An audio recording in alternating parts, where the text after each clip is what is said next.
Praise the lord. ఈరోజు దేవుని వాగ్దానం రోమీలకు రాసిన పత్రిక 5వ అధ్యాయము 3వ వచనము. శ్రమ ఓర్పును, ఓర్పు పరీక్షను, పరీక్ష నిరీక్షణను కలుగజేయును.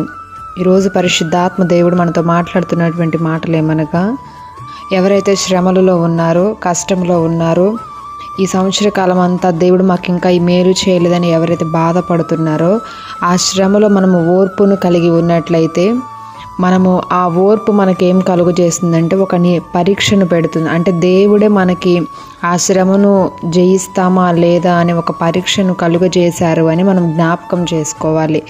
అంతేకాకుండా ఆ శ్రమలో మనకి నిరీక్షణ కలుగుతుంది.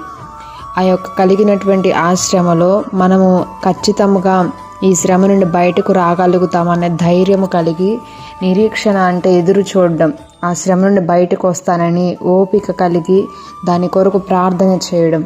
ఇలాగా ఓపికతో ప్రార్థించినటువంటి వ్యక్తి యోసేపు తన జీవితంలో ఎన్నో రకాల పరీక్షలలో, తన జీవితంలో సమస్యలను ఎదుర్కొన్నప్పుడు ఓర్పుతోనూ నిరీక్షణతోనూ దేవుని యందు విశ్వాసం ఉంచినప్పుడు తానున్న శ్రమలో నుండి బయటకు తీసుకొని వచ్చి ఉన్నతమైనటువంటి స్థానంలో దేవుడు అతన్ని నిలబెట్టాడు.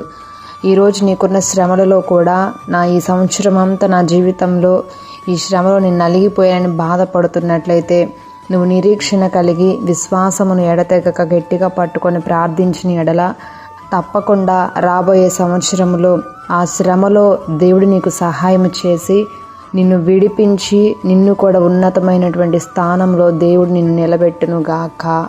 ఆమేన్.